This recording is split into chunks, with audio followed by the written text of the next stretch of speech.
Just what is grief? And why is Christian counseling so important for every believer? Some people are called to Christian counseling as a full or part-time ministry, some as a vocation, but all Christians should be involved in counseling others because helping and loving and encouraging people, well, that's the responsibility of every believer, don't you agree? Though not all are called to counseling as a vocation, all Christians are called to learn how to counsel and encourage others. Discipleship implies helping people, helping them to make progress in their faith and to be changed into the person God wants them to be. And sometimes we need help. It is impossible to help others make progress or to change or to deal with the impact of grief without some basic skill in counseling that will improve with practice. Because we believe this to be true, we encourage every person of faith to get involved in Christian counseling and make at least some progress at a little proficiency in counseling others. So how would you know if you are only called to counseling as part of your Christian responsibility, or if you're called to Christian counseling as a full-time ministry or a vocation? Well, there are 4 signs to help you know if you're called at all. There are 4 specific signs to help you know if you're called to this ministry at a higher level. The first is that you enjoy being with people. You're interested in knowing them, hearing their story, and spending time with them. The second is that you have made progress in self-awareness. In other words, you've been working on yourself. You understand that you need to make progress, and you're committed to your own spiritual growth. You have to do that before you can help someone else. The truth is, we're all knuckleheads, and we need to make progress at becoming the person God created us to be, at least a little progress in that. None of us has arrived at being that person for sure. And before we can help anyone else make progress, we must first confess our own sin and our own addictions and make progress ourselves. You can't teach what you don't know. The third is that you already have people coming to you. That is, you find that others are seeking you out. They open up to you. They seem to feel comfortable sharing their innermost struggles and thoughts with you already. That's a pretty good sign that you're called to Christian counseling. Finally, the 4th way to know is that you know in your heart that God is calling you to help others through their trials and their grief and counsel them toward that ever-increasing faith and personal relationship with God through the gospel of our Savior, Jesus Christ. Whether you are called to this as a full-time vocation or as a part-time ministry, or you recognize the need to learn how to counsel those with whom you are and should be in a discipling relationship with, this course is designed for you. Every person who offers spiritual care will also engage in the craft of Christian counseling because everyone experiences grief. There's a good reason why we were teaching the basics of Christian counseling as part of understanding what grief is. The reason is that grief is far more widely experienced than people realize.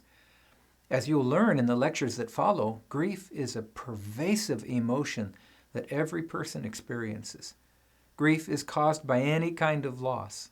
All people experience loss. Therefore, everyone experiences the various emotions that are generally associated with grief. And this is why we want you to learn how to become a better counselor. It will help you deal with your own grief while learning to assist others in handling theirs. And all of this should produce relationships that help each other to draw closer to Christ. Okay, but what is grief? How do we define it, and are there different kinds of grief? Well, grief, simply put, is a type of stress reaction, a highly personal and subjective response that an individual makes to real, perceived, or anticipated loss. And grief is not only produced by the tragic loss of a loved one to death. There are many kinds of loss that can and do produce grief symptoms.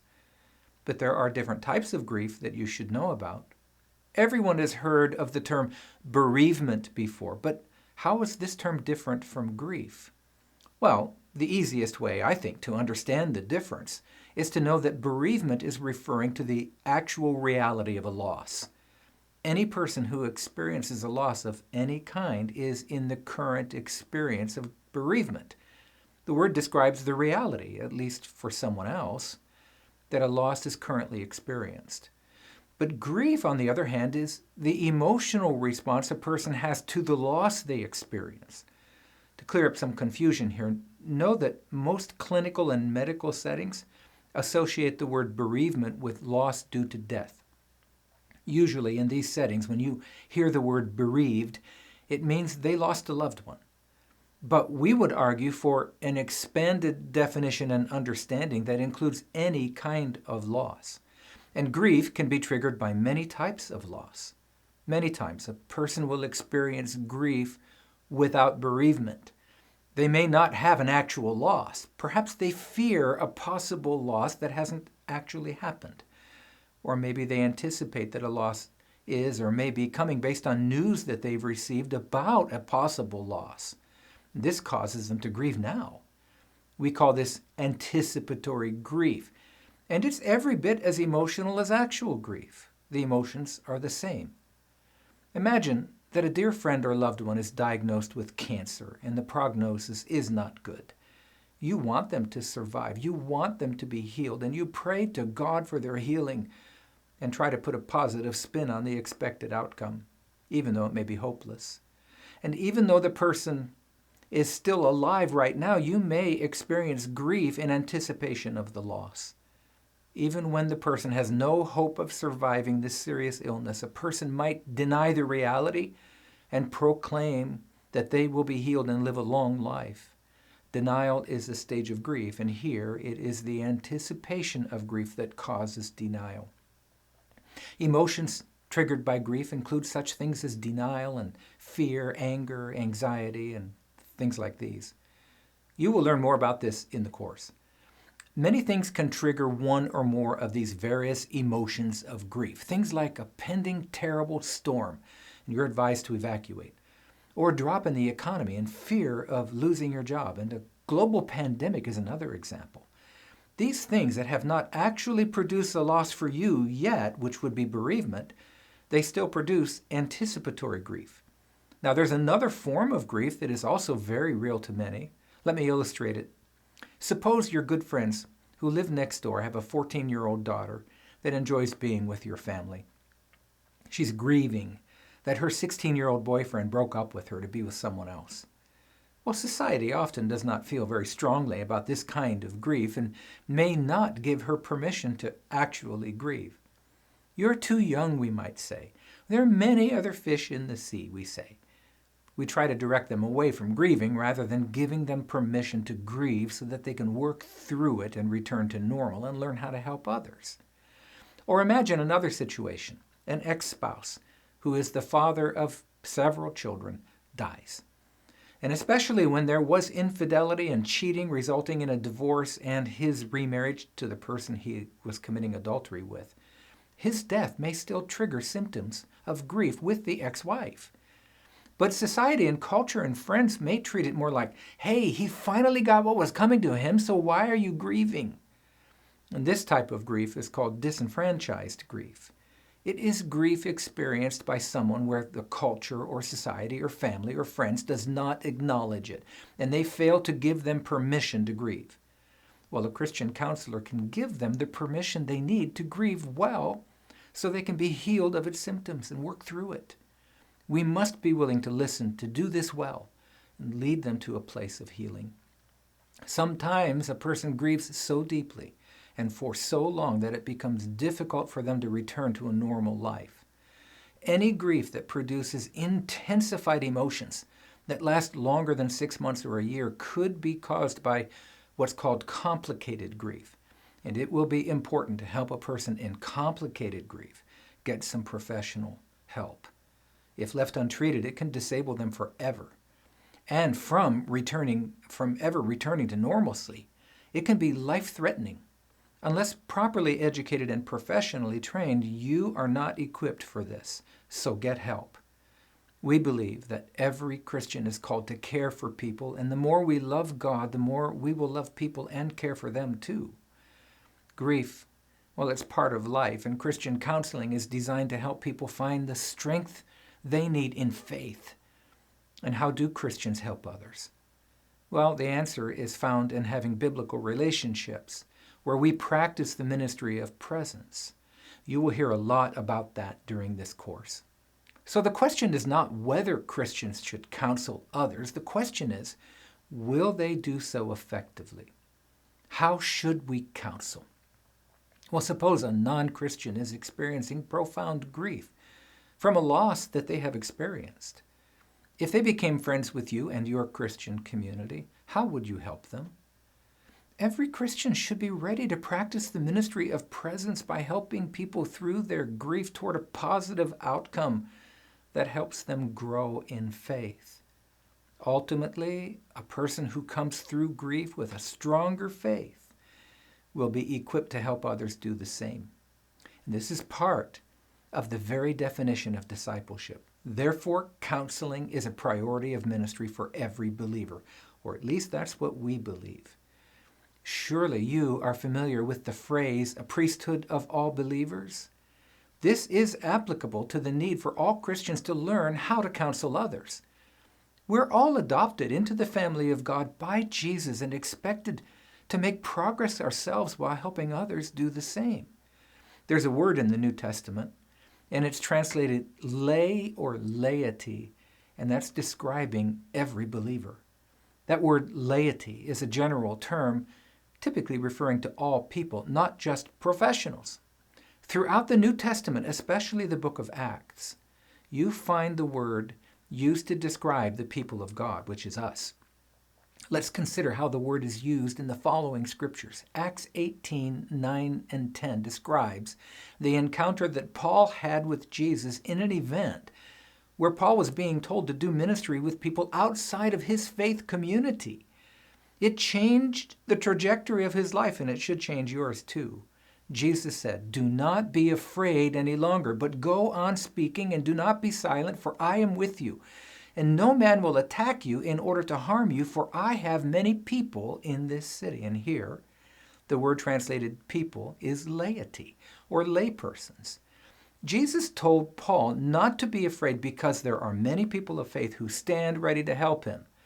Are you in community with other people of faith? You should be, because this will remove the fear of serving people in this way.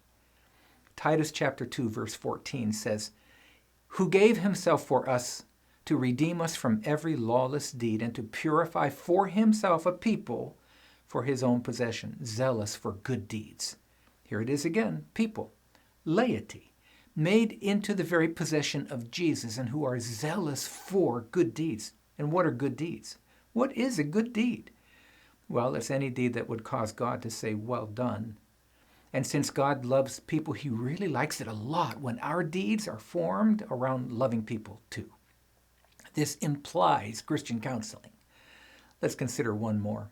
1 Peter chapter 2, verse 9 says, "But you are a chosen race, a royal priesthood, a holy nation, a people for God's own possession, so that you may proclaim the excellencies of him who has called you out of darkness into his marvelous light." And guess what? Peter wrote this to all people who believe in Jesus Christ, called Christians. We are lay people for God who proclaim his excellencies by how we live. This is the reason he called us out of darkness. As spiritual care providers and pastoral counselors, we must first establish a relationship before we proclaim. We must learn to proclaim his excellencies by how we live more than by what we say. As you know, knowledge is apprehension of truth, but wisdom is application to life. And if we get the living right and invest in relationships, the opportunity to proclaim will present itself. Just be patient and wait for it. Relationship first in Christian counseling. There are many other scriptures that use that word laity to describe the people of God in action. And in these scriptures, you can and should observe the expected behavior and the fruit and the deeds of the people of God and how they did life together. Every Christian is called to counsel others, and you do not have to be a professional counselor to be effective at counseling. A lay minister could be considered a volunteer, a person who may not have professional education or training or credentials. But this should not keep the people of God from serving others in this way as we help our fellow man deal with the emotions of grief. It takes a family of faith working well together to counsel best. Part of our network of relationships should include those who are professionally trained so that we can bring the person that we're counseling to them when we are in over our head. And trust me in this, if you never get in over your head, and you're not on mission, and you're not in the game. Finally, this. All lay believers, ministers, pastors, chaplains, and the professionally trained will engage in pastoral or spiritual counseling if they are a follower of Jesus Christ. Both professional and lay believers will counsel others. In taking your counseling to a higher level with intentional purpose, your ministry should become more structured as you learn how to help people find the healing needed for dealing with a problem or crisis in their life. Please know this, that a Christian counseling is not psychotherapy. Counseling helps people deal with the immediate grief response and usually lasts for a short duration of a few weeks or months. Now, psychotherapy deals with much deeper issues. It may last for a longer period of time and should only be done by professionally trained and properly licensed counselors. This is why we insist that our chaplains develop a network for referrals. According to extensive research by a professor of psychology at Loyola University, Dr. Gerald Egan, he teaches this. Lay counselors with some training can be as effective as professional counselors in dealing with many types of problems. That's the goal of this course, to give you some basic training on which you can build a successful counseling ministry with other people of faith that you do life with, on mission together with Jesus.